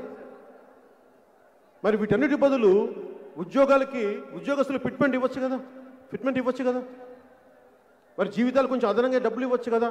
అంటే మీ పార్టీ రంగులు వేసుకోవడానికి 3,000 కోట్లు ఉంటాయి, కానీ మీ అడ్వర్టైజ్మెంట్ వేసుకోవడానికి 400 కోట్లు ఉంటాయి, కానీ ఉద్యోగస్తులు ఇవ్వడానికి డబ్బులు ఉండవు. ఎవడన్నా సరే మీరు ఆలోచించండి, వేతనాల సవరణ కమిటీని మేము తీసుకొస్తామంటే ఎవరికైనా ఆశ ఏంటంటే మా జీతాలు పెరుగుతాయి అనుకుంటాం. వైసీపీ వాళ్ళ మాటలకు అర్థాలు వేర్లని చెప్పాను. మేము పెంచుతామంటే తగ్గిస్తామని అర్థం. మేము మద్యపాన నిషేధం అంటే మేము ప్రోత్సహిస్తామని అర్థం. 99,900 కోట్లు ఆంధ్ర మనకి తెలంగాణ ఆదాయం అయితే ఆంధ్ర ఆదాయం 1,17,136 కోట్లు. ఇంత డబ్బు సంపాదన ఉంది ఇక్కడ, మరి ఎటు వెళ్ళిపోతుంది డబ్బు? ఎవరు అడుగుతారు దీన్ని? అడిగేవాళ్ళు లేరు. అలాగే రహదారులు మీకు తెలుసు, రోడ్స్ పరిస్థితి ఎలా ఉందో, గుంతలమయం. యాక్సిడెంట్లు ఎన్ని అయినాయి అంటే 10% పెరిగింది. ఇది ఇచ్చింది కూడా AP road safety council compile data. ఇది 10.16% మంది యాక్సిడెంట్స్ పెరిగినాయి ఈ రోడ్లు సరిగ్గా వేయకపోవటం వల్ల. 14% చావులు పెరిగినాయి. తీవ్రంగా గాయపడ్డ వాళ్ళు 7.94%. 2021కి 13 జిల్లాలు కలిపి 19,729 యాక్సిడెంట్లు. 21,000 మంది 169 మందికి చాలా తీవ్ర గాయాలు. 8,553 మంది చనిపోయారు రోడ్లు వేయకపోవటం. అంటే 10% పెరిగిపోయింది రోడ్ల యాక్సిడెంట్. రోడ్లు వేయమని అడిగితే అసలు ఎండే మాట ఎవడు? అలాగే తాకట్లో భారతదేశం మన ఆంధ్రప్రదేశ్ అప్పుల్లో మునిగిపోయింది. 7 లక్షల కోట్లు అప్పు అని చెప్తా ఉన్నారు. 7 లక్షల కోట్లు. ఈ రోజున మనకి చాలా మందికి అర్థం కాదు. 7 లక్షల కోట్లు నా జీవితంలో రాష్ట్రానికి అప్పుంటే నా పరిస్థితి ఏంటని అనుకుంటాం కదా. నేను చిన్నప్పుడు స్కూల్కి వెళ్ళేటప్పుడు తరిమెల నాగిరెడ్డి గారిది మేము వెళ్ళే Nellore Saint Joseph high school ముందు మాకు టీబీ హాస్పిటల్ ఉండే. ఆ గోడల మీద తాకట్లో భారతదేశం రాశాను. సో తర్వాత నేను మా నాన్నగారు ఇచ్చిన తరిమెల నాగిరెడ్డి గారిది ఆ పుస్తకం చదివిన తర్వాత కొంత పెద్దలతో కొంత అవగాహన చేసుకున్నాను. తాకట్లో భారతదేశం, అప్పుల్లో ఆంధ్రప్రదేశ్ అంటే మనం ఆలోచించాల్సింది నా జీవితంలో అది ఏం ప్రభావితం చేస్తుంది, అది మనం అర్థం చేసుకోవాలి. సో ఈ అప్పులు పరిస్థితిలో మనకి ఏం జరుగుతుంది అని అనటానికి మనం ఒకటే అర్థం చేసుకోవాలి. ఒక కుటుంబాన్ని నడిపే ఒక పెద్ద ఉండి, అతనికి పెద్ద సంసారం ఉంటే, పరిమితమైన ఆదాయం ఉంటే, ఆదాయాన్ని చాలా పద్ధతిగా డిస్ట్రిబ్యూట్ చేయాలి. ఒకసారి సరిపోకపోతే కొంత బయట నుంచి కొంత అప్పు తీసుకురావాలి. అప్పు తెచ్చి కాన్స్టెంట్గా అప్పు తీర్చే మార్గాలను ఎతకాలి. కనీసం వడ్డీలు కట్టే పరిస్థితిని ఎతకాలి. వడ్డీలు పెరిగిపోయి అప్పులు తీర్చలేని పరిస్థితి వదిలేద్దాం. కనీసం వడ్డీలు కూడా కట్టలేని పరిస్థితులు ఉంటే ఇంక పిల్లలకి పెట్టలేడు. ఎంతసేపు పిల్లలకి ఒక పండగకో, ఒక పబ్బానికో, ఒక పసుపు కుంకానికో తండ్రి ఇద్దామంటే డబ్బులు ఉండవు అక్కడ. సో ఈ పరిస్థితుల్లో అలాగే ఒక రాష్ట్ర ప్రభుత్వం కూడా 7 లక్షల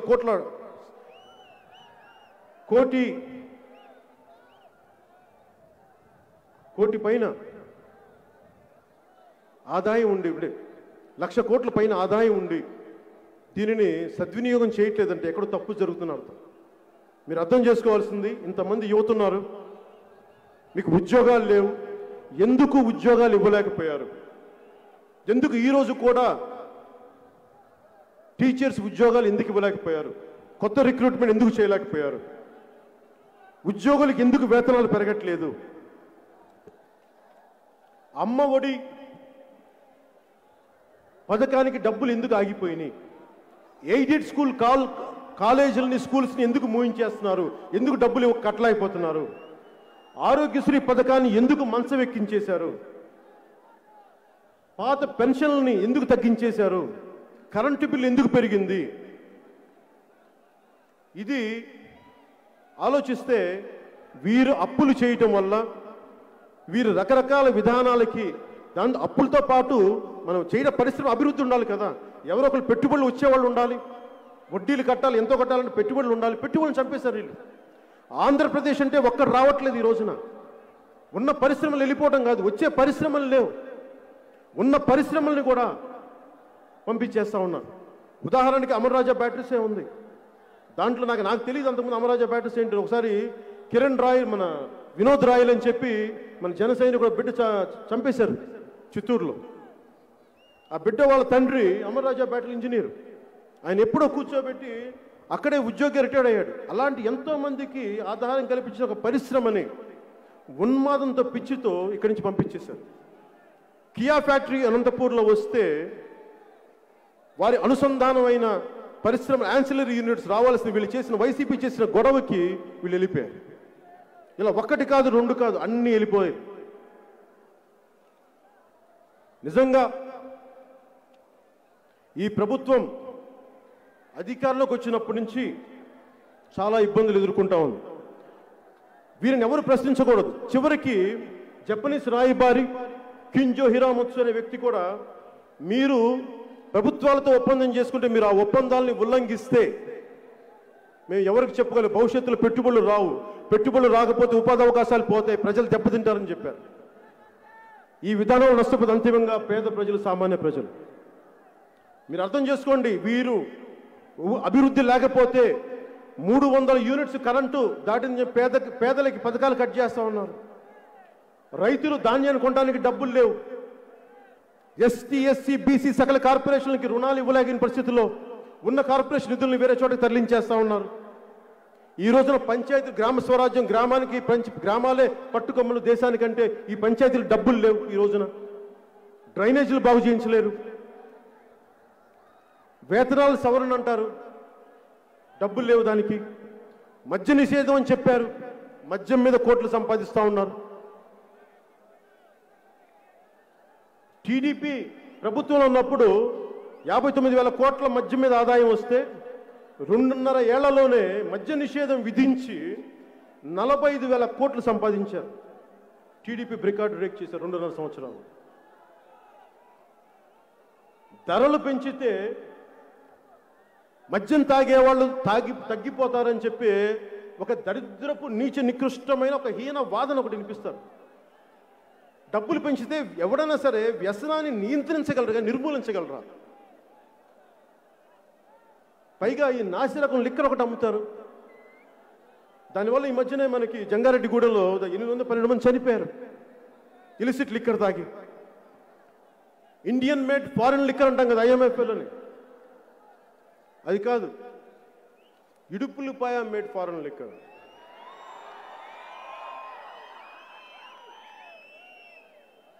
అన్నిటికీ పారదర్శకత కావాలంటారు కదా ఇల్లు.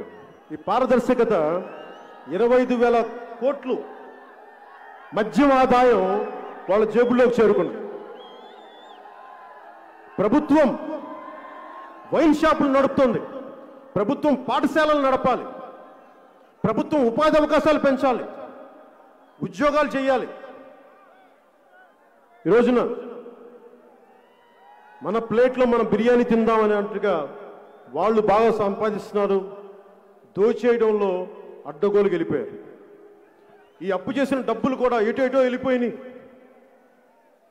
అమ్మఒడి ఆగిపోయింది, ఇవన్నీ ఆగిపోయినాయి. ఈ రోజున చివరిగా ఆలయాల పరిస్థితి ఎలా ఉంది అంటే, తిరుపతిలో కూడా చేపల మార్కెట్ లాగా 2,000 పెంచేస్తాం, 3,000 పెంచేస్తాం, తిరుపతిని కూడా ఇట్లా చేసేస్తా ఉన్నారు.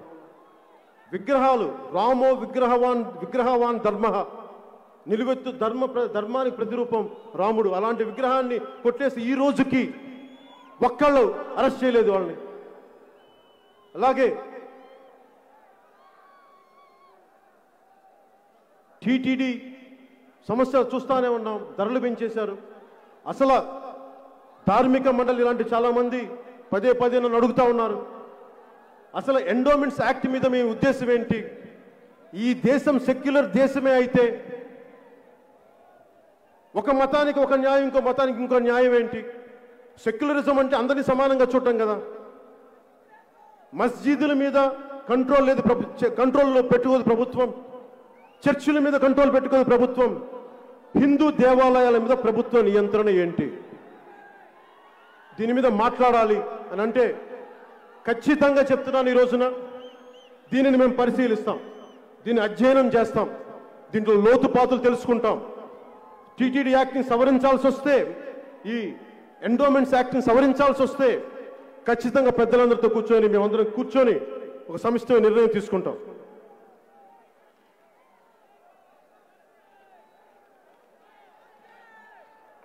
అలాగే మనం భవిష్యత్తు గురించి మాట్లాడుకోబోయే ముందు జనసేన పార్టీగా మనం ఏం చేయబోతున్నాం, అప్పుల్లో కూరుకున్న మన ఆంధ్రప్రదేశ్కి మనం ఏం చేయగలం, సంపన్న ఆంధ్రప్రదేశ్గా ఎలా చేయాలి.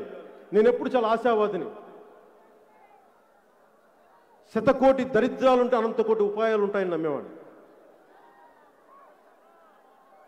ఇది జనసేన తీసుకోబోతున్న ఒక షణ్ముఖ వ్యూహం, ఆంధ్రప్రదేశ్ అభివృద్ధికి, సంపన్నం చేయడానికి, సుసంపన్నం చేయడానికి.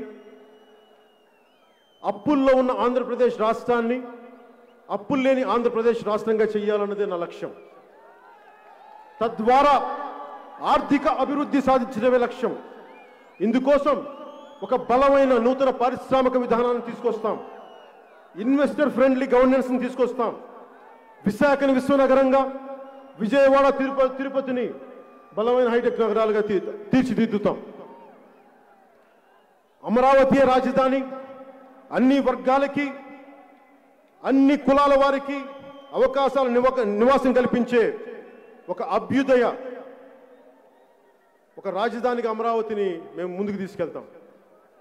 మద్రాసు నుంచి విడిపోయినప్పుడు తెలుగు రాజధానిగా కర్నూలు నగరం ఇచ్చిన కర్నూలు నగరాన్ని రుణం తీర్చుకుంటాం. కర్నూలు జిల్లాకి దామోదరం సంజయ్ గారి కర్నూలు జిల్లాగా నామకరణం చేస్తాం, అభివృద్ధి తీసుకుంటాం. రాయలసీమ బిడ్డలందరినీ, ఎక్కడో గల్ఫ్లో ఎక్కడో వెళ్ళిపోయిన వ్యక్తులందరినీ రాయలసీమను అభివృద్ధి చేసి వారందరినీ ఇక్కడికి ఉపాధి అవకాశాలు తీసుకొస్తాం. అలాగే అల్పాదాయ వర్గాల వారి ఇళ్ల నిర్మాణానికి, వైట్ రేషన్ కార్డు హోల్డర్స్ అందరికీ ఇసుక ఉచితంగా ఇస్తాం.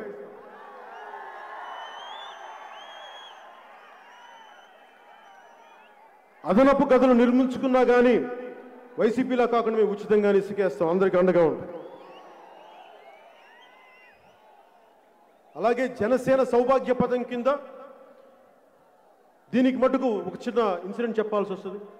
హుద్ తుఫాన్కి నేను శ్రీకాకుళం పోయినప్పుడు మీలాంటి యువకుడు ఒకడు వచ్చి, అన్న మాకు 2000 కాదు 5000 కాదన్నా, మమ్మల్ని ఏదైనా చెయ్యన్నా, మమ్మల్ని మా కాళ్ళ మీద మేము నిలబడగలిగి మాకు 10 మందికి ఏదైనా ఉపాధి అవకాశాలు ఇచ్చేదైనా పని చేయనని అడిగితే, 25 కేజీలు బియ్యం కాదన్నా 10 సంవత్సరాల భవిష్యత్తు ఇచ్చే పని చేయన్నా అంటే, ఆ రోజున నేను చెప్తున్నాను, మీకు యువతకి మాటిస్తున్నాను, మీకోసం పెట్టాము ఈ 10. మీరు అద్భుతంగా ఉండాలి. ఈ విలేజ్ సచివాలయాల్లో ఉండే సులభ్ కాంప్లెక్స్ల్లో కలెక్షన్ చేసే ఉద్యోగాలు కాకుండా అలాంటి ఉద్యోగాలు కాకుండా మీరు స్వయం ప్రతిపత్తి మీ కాళ్ళ మీద నిలబడగలిగేలాగా, మీలాంటి మీ దగ్గర ప్రతిభ ఉంటుంది, డబ్బులు ఉండవు, అలాంటి సామాన్య మీకు ఒక డబ్బు ఇస్తే మీకు ప్రభుత్వం తరపు నుంచి 10 లక్షల రూపాయలు మీకు ఒక బలమైన ప్రతిభ ఉండి, ఐడియా ఉండి 5 మందికి 6 మందికి ఉపాధి అవకాశం కల్పించే పరిస్థితి, మీరు వ్యాపారం పెట్టుకుంటానని ముందుకొస్తే ఈ 5 సంవత్సరాల్లో 5 లక్షల మందికి సంవత్సరానికి 1 లక్ష చొప్పున 10 లక్షలు మీ బ్యాంకుల్లో వేస్తాం. దీంట్లో బడుగు బలహీన అణగారిన వర్గాలందరికీ ప్రాధాన్యత ఇస్తాం. వ్యవసాయ రంగాన్ని లాభసాటిగా చేయడం నాకు లక్ష్యం. వ్యవసాయ రంగాన్ని చూస్తే పాపం గిట్టుబాటు ధర రాకుండా కష్టపడతా ఉన్నారు, ఏడుపులు కన్నీళ్లు. ఎట్టి పరిస్థితుల్లో రైతు అనేవాడు కన్నీరు పెట్టకూడదు. నేను తిరుగుతాం, పొలాల మీద కట్టుల మీద తిరుగుతాం, రైతులతో మాట్లాడతాం, మీ కష్టాలను అర్థం చేసుకొని వ్యవసాయ రంగాన్ని లాభసాటిగా చేసే రంగంగా చేస్తాం.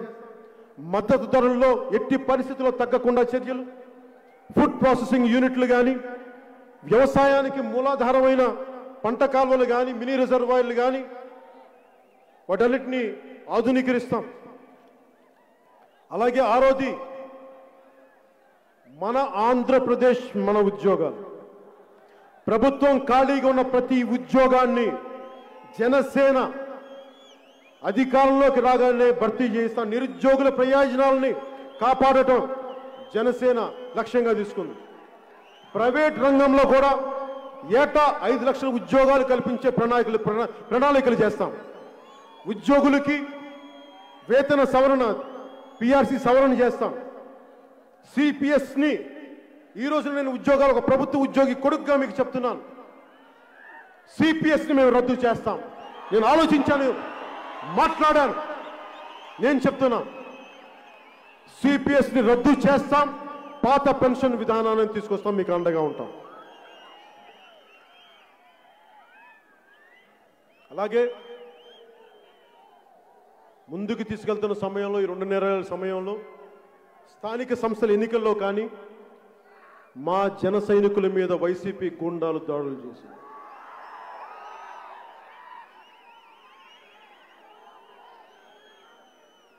నేను కులాల ఐక్యత కోరుకునేవాడిని, కులాలను విభజించేవాడిని కాదు, కులాల ఐక్యత కోరుకునేవాడిని.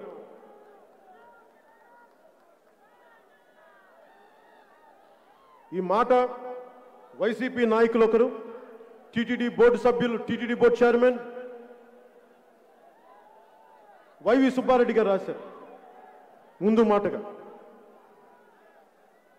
మా నెల్లూరు జిల్లా అధ్యక్షులు మనుక్రాంత్ రెడ్డి గారు, స్నేహితులు గిద్దలూరు నుంచి డాక్టర్ గౌతమ్ రెడ్డి అని, గౌతమ్ రెడ్డి గారు కదా ఆయన పేరు, మిమ్మల్ని మను గౌతమే కదా, గౌతమ్ రెడ్డి గారు నాకు నా మీద ప్రేమతో పుస్తకం ఇచ్చారు. మీరు రెడ్డి అనే పుస్తకాలు చదువుతారని చెప్పి, ఈ సామాజికంగా మీరు సమతుల్యతల మీద కులాల మీద చదువుతారు కూడా, ఈ పుస్తకం చదవని మీకు అర్థం అవుతారంటే, ఆ రెడ్డి వైభవం పుస్తకంలో ముందు మాటగా వైవి సుబ్బారెడ్డి గారు రాశారు, ఇప్పుడున్న టీటీడీ చైర్మన్. ఆయన అన్న మాటలు ప్రస్తుతం మన సమాజాన్ని చాలా బలంగా చూపిస్తాయి. కుల ప్రాధాన్యతలు, ఆయన చదివిందే ఆయన రాసిందని చెప్తున్నాను విత్ ఇన్ కోట్స్. కుల ప్రాధాన్యతలు పెరిగిపోతున్న తరుణంలో ఏ ఇతర కులాన్ని అగౌరవపరచకుండా ఎవరి కులాన్ని వారు అభిమానించుకోవటం ఒక సామాజిక అవసరంగా భావిస్తున్నాను. నేను వారిని గౌరవిస్తాను ఈ వాక్యాలకి. కానీ మరి వైవి సుబ్బారెడ్డి గారిని అడగదలుచుకున్నాను, మీరు ఒక కులాన్ని మరి మీరు ఇంత ఉన్నతంగా రాసి, ఒక వాస్తవిక ధోరణితో రాసి, ఒక కులాన్ని మీరు వర్గశత్రువుగా ఎలా ప్రకటించింది మీ పార్టీ? ఒక కులాన్ని మీరు వర్గశత్రువుగా ఎలా ప్రకటించారు? దానివల్ల అస్తవ్యస్తం అయిపోతుంది రాష్ట్రం. నేనే ఉన్నాను చాలాసార్లు తూర్పుగోదావరి జిల్లా నుంచి ఎవరు వచ్చినా రకరకాల మాటలు మాట్లాడుతూ ఉంటే, అక్కడున్న పెద్ద సామాజిక వర్గమైన కాపులకి, శెట్టి బలిజలకి పడదని చెప్తా ఉంటారు. ఆ రోజున శెట్టి బలిజ సామాజిక వర్గానికి చెందిన పితాని బాలకృష్ణ గారు వస్తే ఒకటే చెప్పాను, మనం ఏ కులంలో పుట్టాలో ఎలా పుట్టాలో మనకు తెలీదు, ఎందుకు గొడవలని చెప్పి నేను కోనసీమకు పోయి శెట్టి బలిజ సామాజిక వర్గాన్ని కాపుల్ని కలిపి నేను సోషల్ ఇంజనీరింగ్ చేశాను. మీరు గొడవలు పెట్టుకోకండి, కలిసి ఉండండి. వాళ్ళు నాకు ఓట్లు వేస్తారని కాదు, సమాజం విచ్ఛిన్నం అయిపోయిన బాధతోటి. మరి నేను ఇంత బాధ్యతగా ఉన్నప్పుడు వైవి సుబ్బారెడ్డి గారు మీకు ఒక విషయాన్ని మీ దృష్టికి తీసుకొస్తాను. మీ కాకినాడ ఎమ్మెల్యే ద్వారంపూడి చంద్రశేఖర్ అనే వ్యక్తి నన్ను అకారణంగా పచ్చి బూతులు తిట్టాడు. నన్ను వినకూడని బూతులని తిట్టాడు. అది మీ వైసీపీ వాళ్ళకి అలవాటు అనుకోండి. నేను భరించాను, నేను తట్టుకున్నాను. కానీ నన్ను తిడితే మా జన సైనికులకు కోపాలు వస్తాయి, మా ఆడపడుచులకు కోపాలు వస్తాయి, మా వీర మహిళలకు కోపాలు వస్తాయి, మా నాయకులకు కోపాలు వచ్చినాయి. నానాజీ గారికి, పంతం నానాజీ గారికి, అందరికీ ఎందుకు ఇలా అన్నామని చెప్పి నిరసన చేయడానికి పోతే వాళ్ళ మీద దాడులు చేశారు. దాడులు చేయడమే కాకుండా నేను నిజంగా చెప్తున్నాను, ఈ రోజున ఇన్ని సంవత్సరాల్లో పార్టీ పెట్టిన 8 సంవత్సరాలు ఏ ఒక్క రోజు కూడా నా మీద ఇన్ని మానసిక అత్యాచారాలు చేసినా కానీ ఏ ఒక్క రోజు కూడా నేను ఎందుకు వచ్చాను రాజకీయాల్లోకి, తప్పు చేశాను ఒక్క క్షణం కూడా అనుకోలేదు. కానీ కొద్ది క్షణాల మటుకు మా ఆడబిడ్డల మీద, మా వీర మహిళల మీద దాడి చేస్తే వాళ్ళు ఏమి తిట్టారో నాకు చెప్తే ఆ రోజు అనిపించింది, అయ్యో నా బిడ్డల్ని ఎందుకు నేను ఈ పరిస్థితిలో పెట్టాను, నేను పాలిటిక్స్ రాకుండా ఈ పరిస్థితి వచ్చినది కాదా, ఆ కొద్ది క్షణాలు అనిపించింది నాకు. నేను ఈ రోజున చెప్తున్నానమ్మా, మీరు నా కోసం పడ్డ తిట్లకి మనస్ఫూర్తిగా ఇంత నిండు సభ ముందు మీ క్షమాపణలో నేను కోరుకున్నాను.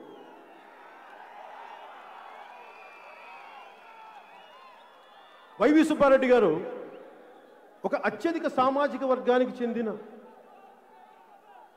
ఆయన ఓటర్లు కూడా ఉన్నారు. వారిని కుల దోషం చేయొచ్చా, అట్లాగా బూతులు తిట్టొచ్చా? మీరెవరు చెప్పరా? వైవి సుబ్బారెడ్డి గారు మీరు చెప్పరా? మీరు విఘ్నులు, పెద్దవారు, కొంచెం గడ్డి పెట్టండి ద్వారంపూడి చంద్రశేఖర్ గారికి. అలాగే ద్వారంపూడి చంద్రశేఖర్ గారికి కూడా చెప్తా ఉన్నాను, గతంలో మీ కుటుంబానికి ఎస్పీ డిటి నాయక్ గారి ట్రీట్మెంట్ జరిగింది. భవిష్యత్తులో కనుక ఇలాగే చేస్తే భీమ్లా నాయక్ ట్రీట్మెంట్ అంటే ఏంటో చూపిస్తాను మీకు, మర్చిపోకండి. అలాగే ఎవరైనా సరే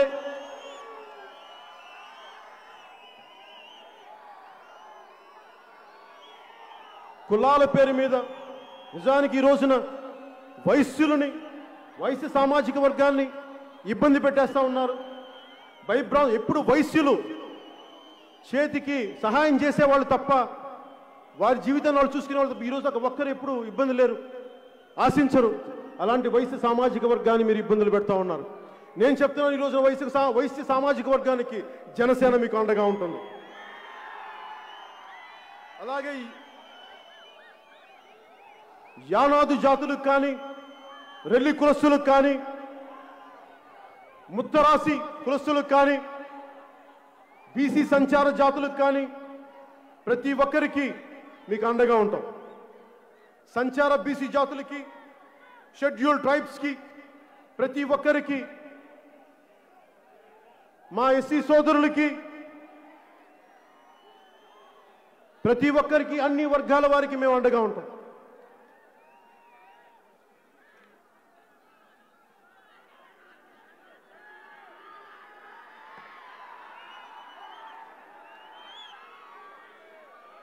ఈ సభని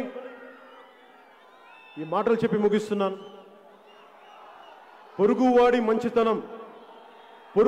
మంచితనం దుష్టుడి దురహంకారాన్ని రెచ్చగొడుతోంది. పక్కవాడి సౌభాగ్యం బాలిసుడి గుండెల్లో మంటల్ని రేపుతుంది.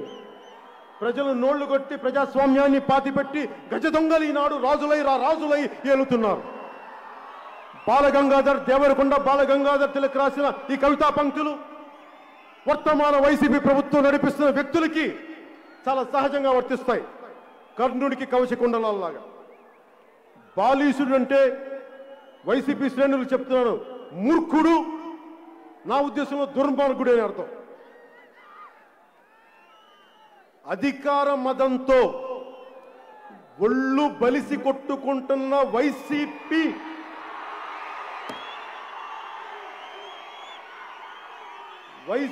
ఒళ్ళు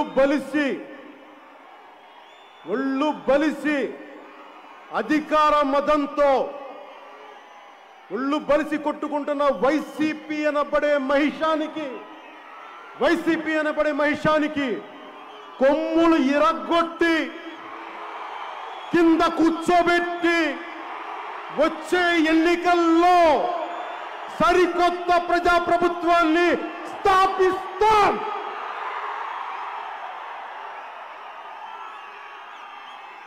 ఇదే ఈ జనసేన 9వ ఆవిర్భావ సభ యొక్క లక్ష్యం, ఉద్దేశం. అలాగే భారతీయ జనతా పార్టీ నాయకులు, పెద్దలు నాకు రోడ్ మ్యాప్ ఇస్తామని చెప్పారు. నేను ఎదురు చూస్తున్నాను. మీరు ఎప్పుడు రోడ్ మ్యాప్ ఇస్తారో చెప్పండి. ఈ వైసీపీ ప్రభుత్వం ఎలా గద్దెదించాలో చెప్పండి, మేము చేస్తాం. అలాగే 1900 ఎమర్జెన్సీ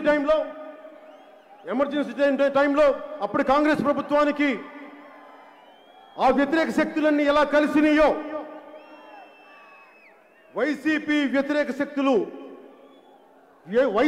వ్యతిరేక ఓటుని నేను ఈరోజు మీకు సభాముఖంగా ఆంధ్రప్రదేశ్ బాగు కోసం చెప్తున్నాను. ఈ రోజున బీజేపీ పెద్దలు నాకు సరైన రోడ్ మ్యాప్ ఇస్తారని నేను ఆశిస్తున్నాను. మీలాగే అది వచ్చిన రోజున వైసీపీ వ్యతిరేక ఓటుని చీల్చే ప్రసక్తే లేదు. పార్టీలు వ్యక్తిగత లాభాలు వదిలి రాష్ట్ర ప్రయోజనాలకి వచ్చినప్పుడు అప్పుడు పొత్తుల గురించి ఆలోచిస్తాం. నేను నలుగురికి ఇచ్చేవాడిని, అడిగేవాడిని కాదు. నేను 10 మందికి పెట్టేవాడిని, దోచుకునేవాడిని కాదు. ఎవరి దగ్గర నుంచి ఏం ఆశించేవాడిని కాదు. అందరూ బాగుంటే చాలు అనుకునేవాడిని. 5 ఏళ్లకు ఒకసారి వచ్చే ఎన్నికల అధికారం కోసం కాదు, పుట్టబోయే బిడ్డల తరం కోసం ఆలోచించేవాడిని. ఎదుగుతున్న తరం భవిష్యత్తు ఏం చేయాలని ఆలోచించేవాడిని. ఇన్ని సంవత్సరాలు ప్రజలకు అండగా ఉన్నాను, భుజం కాశాను. ఇప్పుడు నేను సంపూర్ణ ఆత్మవిశ్వాసంతో చెప్తున్నాను, ఈ ఆంధ్రప్రదేశ్ రాష్ట్ర బాధ్యతని పవన్ కళ్యాణ్ తీసుకుంటాడు, జనసేన తీసుకుంటాడు.